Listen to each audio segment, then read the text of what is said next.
brought to you by Silver Pumps. Top quality और consistent performance के लिए सिर्फ सिल्वर पंप्स नाम याद रखना। ये तो उनका इंटरनल असेसमेंट है, ये तो उनका इंटरनल मैटर है।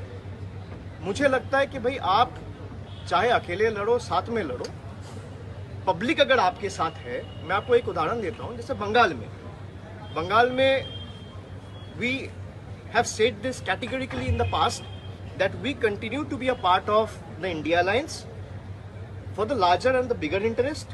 बट कांग्रेस को अगर भाई कोई सीट शेयरिंग फॉर्मूला उनको दिखता नहीं है या वो वे फॉरवर्ड उनको एक्सप्लोर करना नहीं है, तो we will go ahead and we will fight the elections on our own might and terms.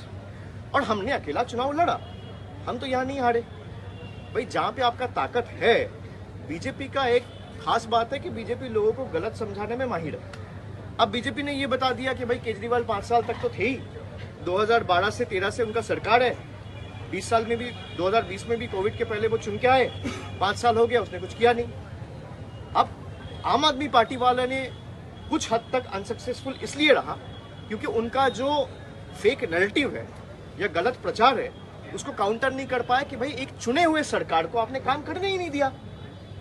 मान लीजिए मैं अगर यहाँ से 5 कदम दूर चला जाऊँ तो आप लोगों को मेरा बात सुनाई नहीं देगा, बूम पकड़ेगा ही नहीं।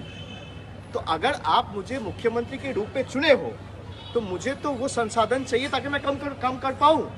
2023 में बीजेपी ने ऑर्डिनेंस करके प्रदेश की सरकार और दिल्ली की सरकार का सारा पावर ले लिया। अब इसको आपको जनता को समझाना पड़ेगा, जनता को गुमराह कर दिया। ये प्रयास उन्होंने बंगाल में भी किया था कि भाई हम तो सेंटर से पैसा भेज रहे हैं, तृणमूल वाले पैसा आप तक पहुंचने नहीं दे रहे। बीजेपी ने यही दावा किया था। हमने भाई कहा आपने अगर पैसा भेजा है तो 4 साल का व्हाइट पेपर रिलीज कर दीजिए। तो उनका जो झूठ है वो पकड़ा गया, वो अपना व्हाइट पेपर रिलीज नहीं कर पाया। तो बीजेपी ने ये समझा दिया लोगों को कि इतना दिन से केजरीवाल की सरकार है, कुछ काम तो किया ही नहीं। अरे भाई आप एक मुख्यमंत्री को जेल के सलाखों के पीछे रख दिए, उसके कैबिनेट के 3-4 मिनिस्टर्स को including the deputy chief minister सबको आपने जेल के अंदर रख दिया और आप लोगों को ये समझा दिया कि भाई सरकार तो काम नहीं की। भाई आपके हाथ अगर बांध दिए जाएंगे तो आप काम कैसे करोगे? तो ये बीजेपी सक्सेसफुली लोगों को समझा पाया, आम आदमी पार्टी ये सक्सेसफुली लोगों तक पहुंचा नहीं पाया। ये उनका व्यर्थता है। तो मुझे नहीं लगता है कि अगर अलायंस एक साथ लड़ते उसका बहुत महत्व होता। हाँ, 2-4-5 सीटों में जरूर फर्क पड़ता, बट दिल्ली का लोगों को ये लगा था कि भाई एक चेंज जरूरी है, चाहे नतीजे कुछ भी आए। मतलब डेमोक्रेसी में you have to respect the mandate of the people, चाहे वो आपको पसंद हो चाहे वो आपको पसंद ना हो।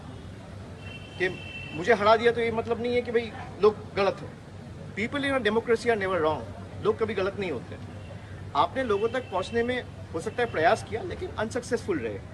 आप अगर लोगों को ठीक से वही चीज़ें आप पहुंचा पाते, जैसे मनरेगा में यहाँ पे बीजेपी के सारे नेता मंत्री, देश के बड़े मंत्री आए, बोले मनरेगा का पैसा तो हमने छोड़ दिया है। अब भाई हम 50 लाख लोगों के पास गए, उनके साथ उनको दिखाया, उनको समझाया, उनसे चिट्ठी लिखवाया, फिर दिल्ली गया, हमारे ऊपर दिल्ली में हमला हुआ।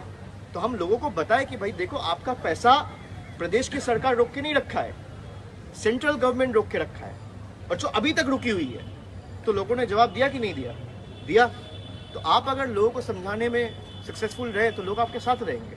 तो मुझे लगता है इस हार से सीखना चाहिए और आगे और मजबूती से कैसे लोगों तक पहुंचे, संसाधन और मजबूत कैसे किया जाए उस पर प्रयास करना चाहिए।